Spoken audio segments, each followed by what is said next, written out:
At exactly 5:23 a.m., two MH-60 Romeos were skimming the waves of the Persian Gulf at 12 meters altitude. The mission, according to the briefing, was simple. Destroy the boats, neutralize the mines, return for breakfast. 40 minutes, clean operation. Nobody told them. That a ZU-23 gunner on the promontory had already spent 4 minutes tracking their silhouette against the dawn sky. With his finger on the trigger, before the crew could see the pier, two tracer bursts crossed. The water like lines drawn with a blowtorch. The Romeo has thin aluminum skin designed to save weight, not to stop 23mm projectiles. One impact transmission box. The same of as ones that in 4 nights had closed 20% a delay of the daily global oil supply. The pilot of Cutlass 601 pushed them down and sank to 12 meters below the depression limit of the ZU-23, where the cannon physically could not aim low enough to track them. The tracers passed overhead, but one that no briefing had mentioned. And in that moment, every gunner on the island had just unknowingly received a perfect heat map, pointing exactly to where the helicopter was. To understand why, first you have to understand why Iran believed tonight was different. Iran wasn't improvising. It had spent 2 years perfecting this tactic. The Strait of Hormuz, 33 kilometers at its narrowest point, and is the jugular artery of the global economy. A fifth of the world's oil passes through there every day. Closing it doesn't require a navy. It requires patience, contact minds, and the will to accept the consequences. This is a middle power with no capacity to face the 7th Fleet in direct combat, using the geographical environment as a force multiplier. You don't need to destroy an aircraft carrier if you can make it so no oil tanker dares to pass. The logic was brutal and effective. In 4 nights, the IRGCN, the forces of the Islamic Revolutionary Guard at sea, had sown enough mines to raise maritime interest. The oil markets already trembled. Their strategy and calculus rested on tourists and ports within their coastal defense zone, protected by layers of anti-aircraft defense. Second, the Tondar, a fast attack craft armed with Nasser-1 cruise missiles of 35 kilometers range, acting as a radar umbrella for the Fallon. Mining operations. They believed that no helicopter would dare enter that kill box. They were about to discover that daring was not the problem.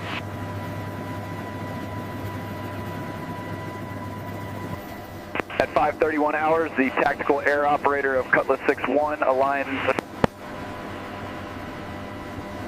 AAS-44 sensor over the first boat. Under the nose of the Romeo, that forward-looking infrared system, with an integrated laser designator, turned 2 contact mines into bright thermal circles on his screen. He painted them with the laser. An invisible infrared beam that the target can never detect, like a cat's laser pointer, except that only. The Hellfire can see the red dot, and the mouse has no idea it's being played. Rifle?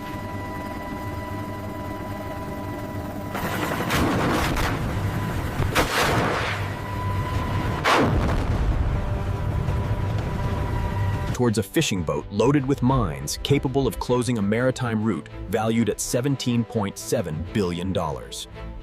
Daily. One of the best returns on investment in the history of the Pentagon, if the crew lived to sign the receipt.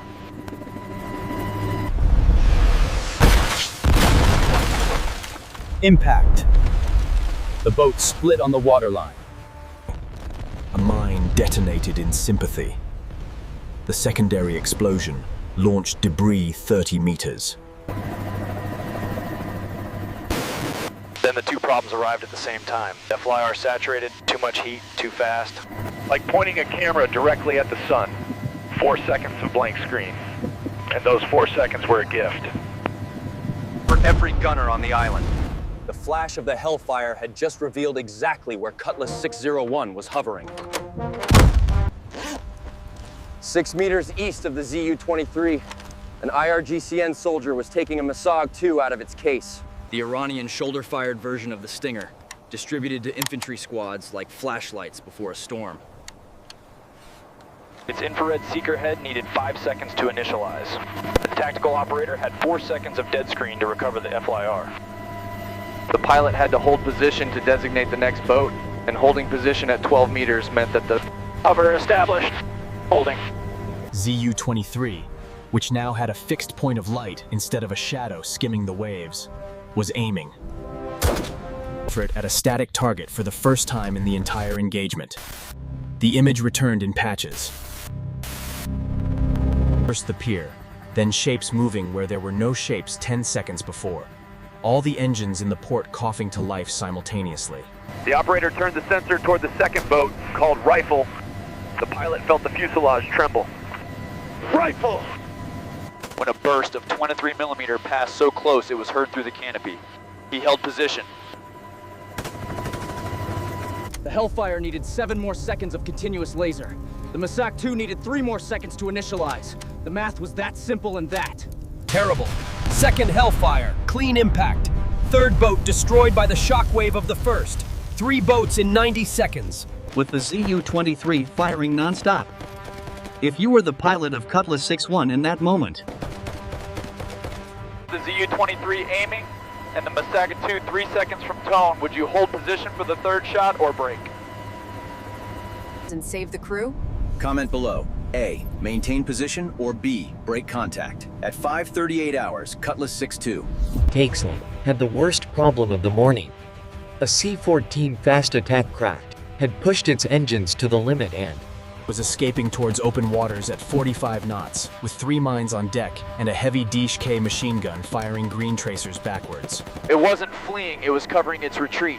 The pilot needed altitude. The AGM-114 requires a dive angle to acquire a moving hull. At 12 meters altitude, the seeker cannot distinguish the hull from the ocean. Minimum necessary, 40 meters. But here was the trap. The Misagh-2 locks onto the motor's heat exhaust, burning at about 700 degrees Celsius against the cold sky, below 30 meters.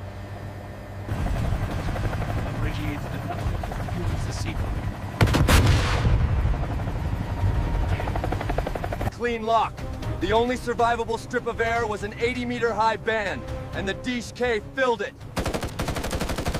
With tracers from below, while 2 Misagh-2 teams waited from above. One on the western promontory, another On the eastern breakwater. Different angles, no blind spot. Reaper Grim 3-1, observing from 3,600 meters, confirmed the second position.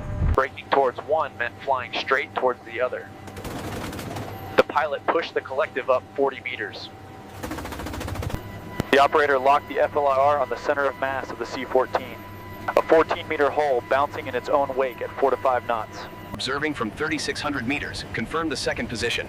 Braking towards one meant flying straight towards the other. The pilot pushed the collective up 40 meters. Target locked, tracking center mass. The operator nailed the FLIR on the center of mass of the C-14, a 14-meter hull bouncing in its own wake. At 45 knots. On the promontory, the Misagh-2 gunner heard the change in the rotor's tone as it ascended. His seeker was already growling a solid tone. 3 threats converging from 3 different directions on a single helicopter. The operator called. The Hellfire abandoned the rail. The Daesh-K gunner walked his tracers toward the engine exhaust with Rifle! A Chinese thermal sight. The co-pilot ducked when a tracer crossed 50 meters below the canopy. Operator maintained the laser. One hand on the controller, the other braced against the fuselage, like threading a needle in. A bus over potholes while someone throws objects at your head. Terminal. The Hellfire pierced the fiberglass. In the engine room, the 3 mines on deck detonated in a chain. The fireball was visible from 20 kilometers. The pilot sank the collective and dropped below the line of the promontory. On the breakwater,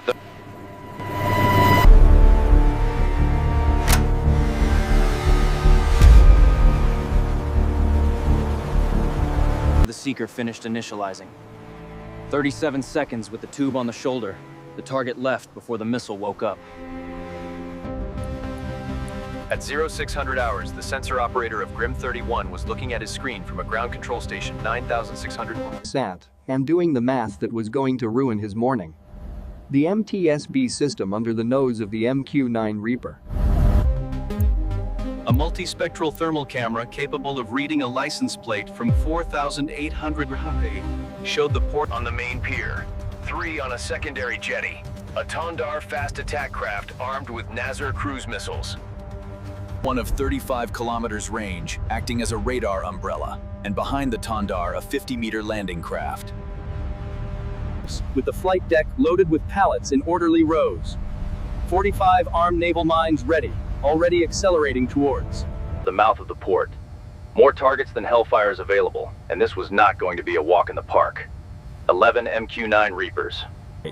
Had been shot down in 11 days.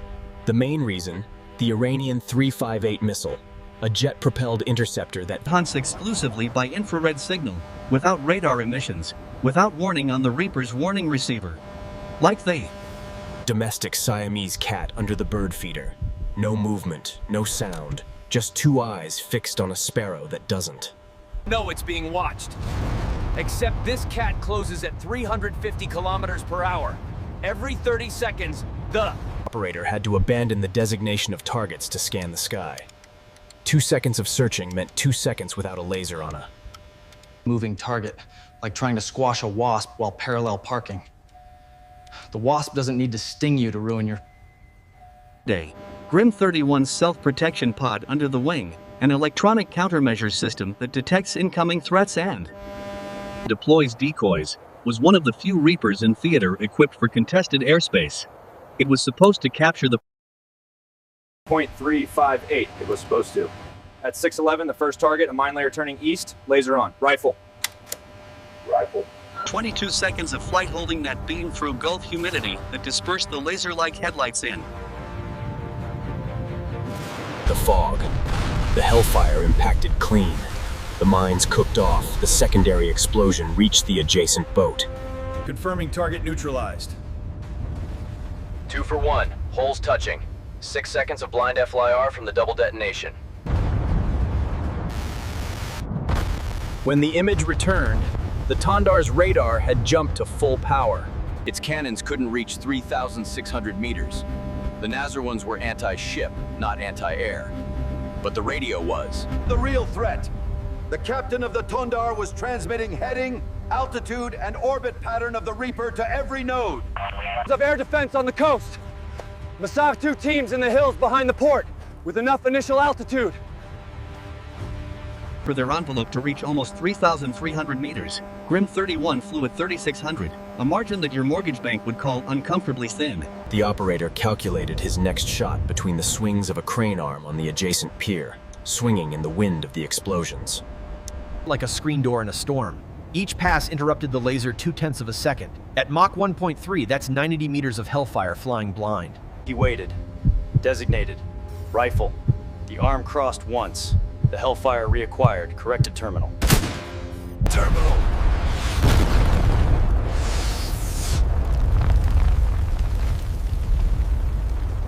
The pressure wave snapped the moorings of the landing craft. The bow swung toward the port's mouth at 8 knots. 40 mines heading for open sea. And then the self-protection pod emitted a beep. An infrared signature ascending directly toward the Reaper. The 358 had arrived, and what the operator couldn't see was that a second 358 had taken off. We have a sensor blind spot. Adjusting track. Position that the Reaper's sensors had never covered. It was already at 3,300 meters high. The board had just changed completely. The first 358 crossed the panoramic screen with the paused geometry of something that already knows where its target is. The pilot's voice came over the radio, completely flat, the type of calm you hear just before receiving bad news. The Reaper broke hard. The 358's a gridded seeker. 400 meters of separation when it detonated. The flash filled the screen like a second sunrise. Grim 31 had barely survived. Grim arrived on station with 8 fresh Hellfires. He took the scattered boats. Target locked. Grim 31, with the self-protection pod smoking and fuel for 20 minutes, locked the laser on the landing craft. It was already beyond the mouth of the port, accelerating towards open waters at 8 knots, with 40 mines on deck. Here, for the first time in the entire operation, the Reaper had what the Romeos never had. time and distance. At 3,600 meters altitude with 5 kilometers of separation, no Zu-23 reached this height. The only thing that could touch it at this altitude was already closing from the east. The operator changed warhead, the AGM-114 augmented metal charge. A thermobaric warhead that creates a fuel-air overpressure pulse. Imagine lighting a match inside a flour mill. Except the flour is explosive, and the mill is 50 meters of steel loaded with naval mines. Some pallets, 2 meters of precision from 3,600 meters through the Gulf haze on a target moving at 8 knots. The missile warning system emitted a second beep. 358 number 2, heading 090 at 3,300 meters. Closing, 20 seconds until engagement range. The Hellfire needed 24 seconds to reach the ship. 4 seconds of margin between mission success and losing the Reaper. The operator maintained the laser, the gimbal correcting for drift, hands locked as if threading a needle in a bus over potholes. At -6 seconds, the pilot ordered countermeasures. The pod launched decoys. The incoming trajectory wavered just enough. The Hellfire impacted first, the thermobaric charge over the open deck, the overpressure expanding outward. First pallet, second, third. Or fourth, fifth. In less than half a second, the landing craft split in two, and the fireball pierced the Gulf humidity. The second 358 plunged into the hell below and disappeared. And sunk the largest mine layer in the Bandar Lengeh fleet. 60 mines that would never reach the shipping routes. But 200 kilometers north, 3 unidentified thous had just turned off their AIS transponders and turned toward the strait. The board never stops moving. The result was surgical, the asymmetric cost in the opposite direction. The IRGCN lost 6 boats, a Tondar, a landing craft, and over 60 mines. $2.4 million in ammunition to protect a shipping route that moves 1.7 billion daily. The strategic lesson was more costly for Tehran than the material lost. Their coastal kill chain. Layers of Zu-23, MANPADS, and 358 missiles designed to deny the airspace had failed against a combination of nap of the Earth flight, precise standoff, and a Reaper equipped for contested airspace. The American system of systems didn't win by numerical superiority. It won because each platform covered The blind spot of the other. Iran had shown its cards. The US Navy showed them a royal flush. The board is ready. See you on the next deck.